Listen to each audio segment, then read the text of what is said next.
এই দেশে যতদিন ইসলামের শাসন চালু না হবে ততদিন পর্যন্ত এই দেশে দর্শন থামবে না, এই দেশে দুর্নীতি কমবে না। দুই কন্যা সন্তানের বাবা হিসাবে রামিজ স্যার বাবার সেই কথা আমার এখনো কানে বাজতেছে। প্রধানমন্ত্রী, আপনার কি অবস্থা?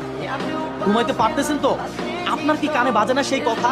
রামিজ স্যার বাবা যে বললো যে বিচার দিয়ে কি করব, এই দেশে তো কোনো বিচার নাই, বিচার তো পাবো না। ছোট্ট একটা পাখি রামিজ স্যার, যার কিনা খেলাধুলা করার কথা ছিল, যার কিনা বাবা মায়ের সাথে খুনসুটি করার সময় ছিল, আর এই ছোট্ট পাখিটাকে নির্মম ভাবে কি করছে সেটা তো আপনারা জানেন, সেটা তো আপনারা দেখেছেন। এই ছোট্ট সোনামণিদেরকে আমরা এত ভালোবাসি, এত আদর করি, যাদের একটু সর্দি, একটু জ্বর কিংবা একটু ব্যথা পাইলে আমরা সহ্য করতে পারি না। আর সেই রামিজ স্যার বাবা, সেই রামিজ স্যার পরিবার কিভাবে সহ্য করতে পারছে রামিজ স্যার সেই অর্ধেক দেহ।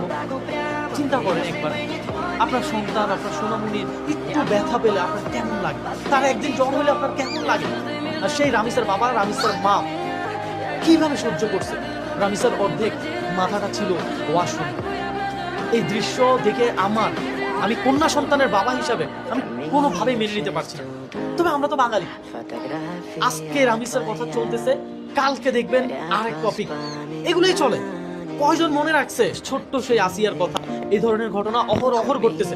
এই জন্যই বললাম, যতদিন পর্যন্ত ইসলামের আইন চালু না হবে এই দেশে ধর্ষণ কমবে না, দুর্নীতিও থাকবে। ইসলামের ধর্ষকের শাস্তি কি? মৃত্যুদণ্ড।